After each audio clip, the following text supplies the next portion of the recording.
Alors, il reste un dernier point. Vous avez dû recevoir la proposition de motion de défense des services publics qu'on vous propose de voter ce soir.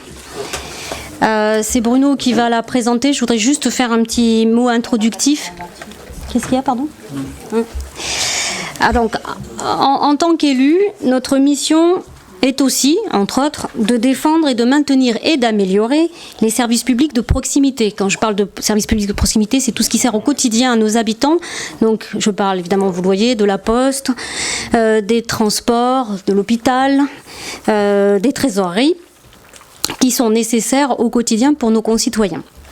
Donc, nous proposons cette motion afin de continuer à dire notre besoin et notre attachement aux services publics de proximité qui sont malmenés en ce moment.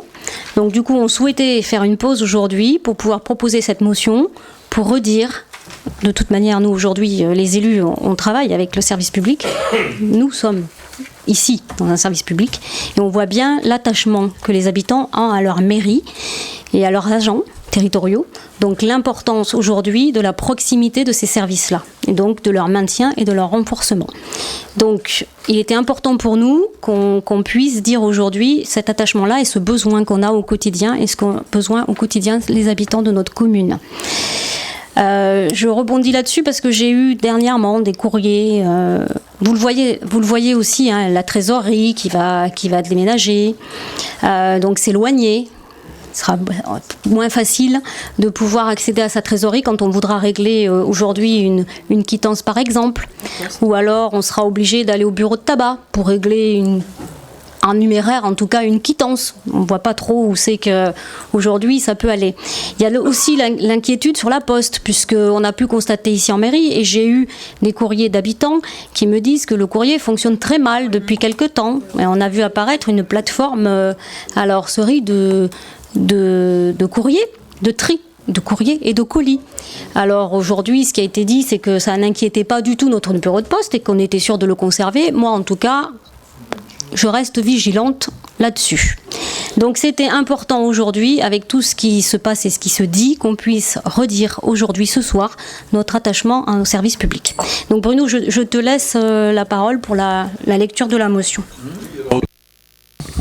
Je me posais la question parce qu'infliger la lecture en ce qui concerne les élus, vous avez été destinataire en même temps que l'envoi de la notice, mais je ne pense pas par contre que le public, pour qui la notice en règle générale est disponible dans le couloir quand ils arrivent, la motion était communiquée aussi en même temps, non ? Donc ce qui m'oblige à la lire, hein, j'en suis désolé parce que... On peut la mettre à l'écran. On peut la mettre à l'écran, bah, c'est parfait, comme ça tout le monde pourra la lire, et ça va m'éviter de le faire. Je préfère apporter quelques commentaires dans la continuité des explications que tu as données. Ah ouais, c'est trop petit ? Ah ouais. Tu veux, pas de souci, je vais lire, hein, comme ça tout le monde va pouvoir entendre. Donc dans la continuité de ce qu'a dit Christelle, que je partage totalement, bien évidemment, donc la genèse de cette motion est liée à la fermeture de la trésorerie de Vertou. Hein. Vous avez vu qu'il y a un vaste projet de restructuration au sein de la GGFIP, avec notamment la volonté exprimée de fermer 19 trésoreries à l'échelle du département, et donc la fermeture de la trésorerie de Vertou qui est actuellement accessible notamment aux habitants de la commune, qui apporte aussi un soutien en termes de conseils à notre collectivité aussi. Donc c'est pas rien, et donc il y a une restructuration. Donc c'est parti de là, hein, c'est la genèse. Et de là, donc Christelle, tu confirmes, il y a un courrier qui sera adressé à Madame Pi, la directrice régionale, pour faire valoir notre opposition à cette... Et au préfet, d'accord, très bien. Donc pour faire valoir notre point de vue par rapport à cette restructuration de la DGFIP et la fermeture de la trésorerie de Vertou. Donc c'est la genèse. Et de là, bien évidemment, on a souhaité exprimer notre volonté d'un soutien, que l'a dit Christelle, en direction des services publics qui effectivement sont particulièrement malmenés actuellement. Donc je vous donne lecture de cette motion. Donc intitulée motion pour la défense des services publics, de la révision générale des politiques publiques, dite RGPP, au comité Action publique 2022, la destruction des emplois publics et la casse de la fonction publique se poursuivent.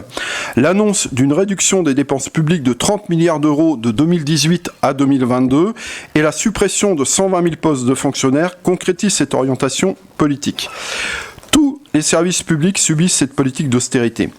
La fonction publique hospitalière, avec la mise en œuvre de la loi Hôpital, Patients, Santé, Territoire, et la suppression du nombre de lits d'hospitalisation, 400 000 en 2017 sur l'ensemble du territoire, génère un épuisement constant des personnels soignants. Tout le monde le sait, hein, encore une manifestation hier.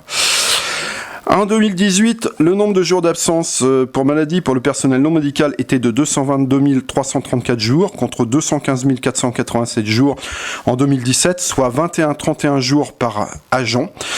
Source bilan social 2018 CHU Nantes.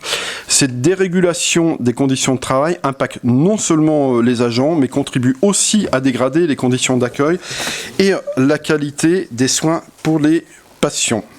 Alors le personnel non médical, pour information, donc c'est 70% du personnel du CHU notamment, et ça comprend les infirmiers, les puéricultrices, diététiciens, ergothérapeutes et psychologues. Ce ne sont pas les médecins qui sont les personnels médicaux.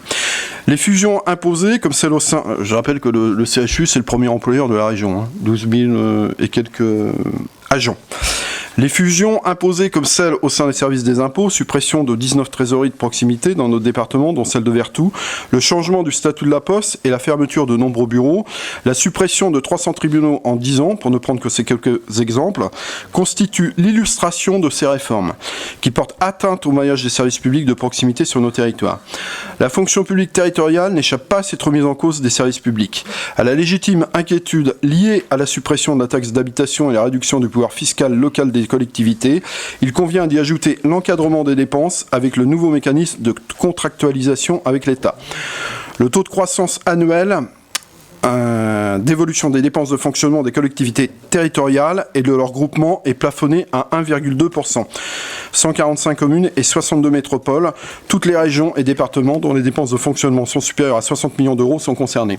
Cette décision prise de manière unilatérale par le gouvernement est injuste. Elle est injuste dans la mesure où les collectivités locales ne contribuent à la dette publique à hauteur de 9%, alors qu'elles réalisent 70% de l'investissement public. Cette mise sous tutelle financière est inacceptable, car elle portera atteinte à la mise en œuvre de nos politiques publiques et nous obligera à terme à des coupes sévères, notamment sur les dépenses de personnel, pour rester sous ce plafond de dépenses. Alors qu'il est impératif de donner plus de marge de manœuvre aux élus locaux, cette décision portera préjudice à notre volonté de structurer nos territoires par la mise en œuvre de politiques publiques de proximité, de solidarité, de développement, à hauteur des attentes légitimes des habitants. Pour l'ensemble de ces motifs, le Conseil municipal des Séronnières, réuni en séance le 19 décembre 2019, affirme son attachement aux services publics et au pacte républicain qu'ils incarnent dans le respect des principes d'égalité, de continuité, de neutralité et de proximité. Voilà donc pour cette motion qui vous est proposée en termes de défense des services publics donc qui sont mis à mal. Je vais faire 2-3 commentaires. C'était un peu pénible de donner lecture, mais c'est important pour le public puisque le public n'avait pas la possibilité d'avoir à disposition, sauf à l'écran, donc cette motion. Je pense qu'il faut rappeler quand même quelques principes en ce qui concerne les services publics qui sont quand même au cœur de notre pacte républicain, au cœur de la République. Ils sont les garants de la cohésion sociale, ils concourent à l'exercice des droits fondamentaux, mais aussi à la lutte contre les inégalités. Tous les services publics sont accessibles à tous. On voit sur nous, en termes de services publics, ce qu'on propose sur le territoire de notre commune, tous les habitants ont accès, quels qu'ils soient, donc aux services publics qui sont proposés sur notre territoire communal. C'est valable aussi sur les 3 pans de la fonction publique, notamment fonction publique d'État, fonction publique hospitalière aussi. Donc on est vraiment là au centre de la conception solidaire et égalitaire de la République, et on incarne en cela une différence fondamentale entre l'idée de bien commun et celui de rentabilité.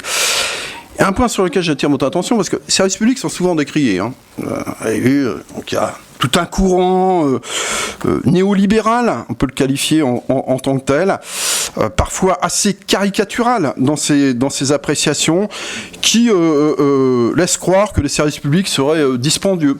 Les services publics ont un coût, donc il y a une approche le plus souvent budgétaire. On ne parle pas d'une analyse en termes de services rendus à la population, à apporter à la population, mais toujours une approche budgétaire et financière. Alors juste un élément quand même pour contester cette approche. Si on prend l'exemple notamment des frais de fonctionnement de notre système de protection sociale, les frais de gestion des mutuelles représentent 17% des 17,4 milliards qu'elles perçoivent notamment de leurs adhérents, alors que les frais de gestion de l'assurance maladie obligatoire sur un budget de 200, on doit être aux alentours de 205 milliards d'euros, notamment dans ce qui a été voté pour la perspective 2020 par le gouvernement, eh bien les frais de gestion de l'assurance maladie sur ce budget représentent seulement 4%. Seulement 4%. Donc je pense que c'est important de le rappeler par rapport à ceux qui tiennent un discours très tendancieux quant au coût que représentent les services publics. Et puis je voulais dire aussi que c'est un atout, hein, la présence des services publics sur nos territoires, de par leurs compétences respectives, leurs équipements, l'opérabilité territoriale, administrative, technique. Et c'est souvent source d'atouts en termes d'attractivité, de création d'emplois. On sait pertinemment que des entreprises qui font le choix de s'implanter sur un territoire, c'est aussi lié, bien évidemment, avec la présence de services, et notamment de services publics.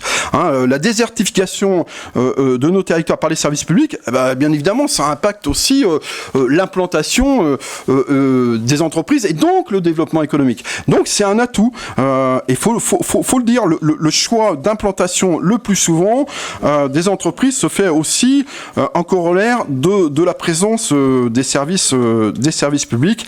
Je pourrais développer encore longtemps, mais vous allez me dire, je suis trop long. Et voilà, vous l'avez compris, en ce qui concerne, je partage tout à fait le point de vue de Christelle, tel qu'elle a évoqué au début sur notre responsabilité, je pense, de soutien des services publics, et notamment des agents qui sont investis et qui assurent dans leur quotidien les missions de services publics. C'est essentiel, hein, en termes de cohésion sociale, d'égalité aussi.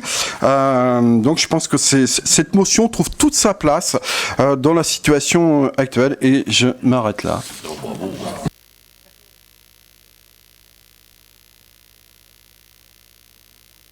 Il y a des commentaires ? Ouais. Tu proposes le vote ? Ah, tu vas pas lever la main. Je demande. Ah, Madame le maire. Là, il a été question l'État cherche à faire des économies, donc il cherche à faire des économies sur l'ensemble des services publics. Tu as évoqué la question de la Poste, on pourrait aussi évoquer la disparition des guichets de proximité pour prendre des billets SNCF. Et qu'est-ce qui est pénalisé par ça ? C'est ceux qui ne peuvent pas forcément se déplacer à Nantes, puisque maintenant il faut aller à Nantes au lieu d'aller à Pont-Rousseau, ou sinon vous le faites par Internet. Et par Internet, c'est pas à vous que je vais apprendre ça, il y a des gens à un certain âge qui ne savent pas forcément toujours utiliser avec agilité ce genre de système. Et donc, on est en train de créer, avec la disparition d'un certain nombre de services, je prends vraiment un exemple très précis, on est en train de fragiliser encore plus, et c'est ce qu'on appelle, entre guillemets, la fracture numérique, mais c'est une réalité qui est pilotée par les choix que fait l'État en la matière. Les choix que fait l'État, ça a été évoqué dans la motion, de vouloir limiter les dépenses des communes, comme si les communes avaient systématiquement, avec l'argent du contribuable, l'envie de tout dépenser. Donc vous avez une limitation qui, pour l'instant, ne concerne que les grandes collectivités, donc comme ça a été dit dans la motion. Sachez quand même qu'à Nantes Métropole, on a dépensé plus en 2020 2019 que les 1,2%. Mais quand on va regarder pourquoi, on s'aperçoit qu'il y a entre autres des obligations que l'État impose lui-même ou des décisions qu'il prend lui-même qui s'imposent aux collectivités. Résultat, la métropole a dû rembourser, puisqu'elle a dépassé les 1,2%, elle a dû dépenser 3 millions d'euros qui sont des retours à l'État par rapport à des obligations. Des obligations que je connais bien, de par mes responsabilités en tant que vice-président sur l'eau, c'est un transfert qui s'est fait, obligeant les collectivités à prendre en compte la question du milieu aquatique et la prévention des inondations. Je sors d'une réunion à Basse-Goulaine, enfin pas à Basse-Goulaine, à Haute-Goulaine, sur la question du syndicat de Goulaine qui doit adopter, comme on l'a fait à la métropole la semaine dernière, une convention avec le département pour l'entretien de la DIVAT. La DIVAT était entretenue par le Conseil général. L'État a décidé que c'était... Alors, puis d'autres digues aussi qui sont sur la côte, des digues d'État, des digues, des digues dans le centre de la France avec la Loire, qui sont des digues qui étaient entretenues par l'État, ou le département par endroits comme ici, et pour lesquelles, eh bien, on demande aux collectivités de s'en emparer. Donc on l'a voté à la métropole, une convention avec le département qui, heureusement, a bien accepté pendant 4 ans de continuer à exploiter, mais en faisant participer les collectivités. Ce qui veut dire dans 4 ans, c'est les collectivités qui vont prendre. Allez voir ce qui se passe sur la côte, avec un certain nombre de collectivités qui sont dans la panade complète et qui vont être obligées, quelque part, de rechercher de l'argent ailleurs. Donc on voit bien que l'État est très fort pour diminuer les agents, enfin diminuer le service public, et pendant le même temps demander aux collectivités d'en faire un peu plus. Écoutez, c'est quand même quelque chose qui est paradoxal. Donc quand vous ajoutez la suppression de la taxe d'habitation, dont, comme Jean-Marie l'a dit fort justement tout à l'heure, elle est pour l'instant remboursée, on sait très bien que dans le passé, il y a eu beaucoup de choses que l'État a compensées, mais qu'il n'a pas ensuite compensé toujours. Et il va trouver d'autres systèmes pour faire des économies encore sur le dos des collectivités. Donc tout ça, ça s'inscrit vraiment dans une démarche globale et que je conteste et que je trouve que cette motion vient bien confirmer. Donc les augmentations, les charges structurelles dont a parlé tout à l'heure notre ami Erwan, eh bien les charges structurelles, heureusement vous les avez votées, l'augmentation des charges structurelles tout à l'heure, vous avez voté les créations de postes, mais vous nous avez toujours pas dit comment vous alliez faire, parce que c'est l'État qui nous apporte toutes ces contraintes de charges structurelles plus importantes, parce que l'État se désengage.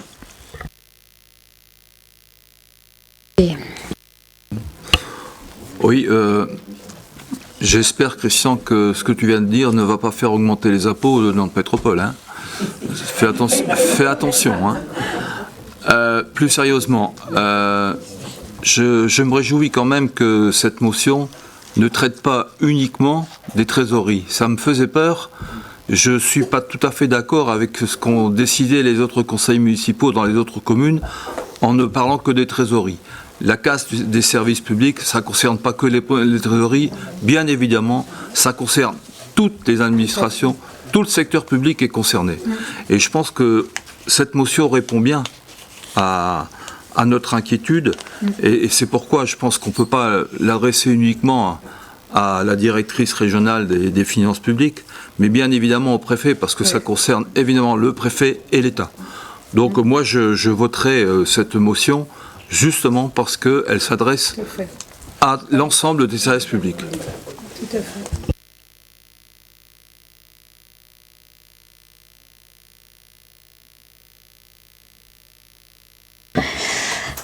Puisque Bruno ne veut pas vous faire voter, je vais le faire. Hein. Vas-y.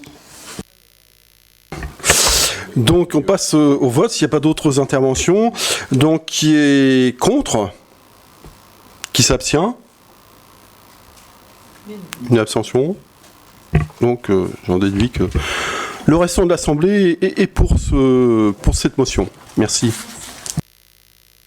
Merci à tous. Notre conseil ordre du jour est terminé. Je vais lever la séance. Le prochain conseil municipal sera le jeudi 13 février, donc pour notamment le vote du budget. Ça sera notre dernier conseil du mandat. Et en attendant, je vous souhaite à tous de belles fêtes de fin d'année. Profitez bien et puis à la rentrée. Voilà.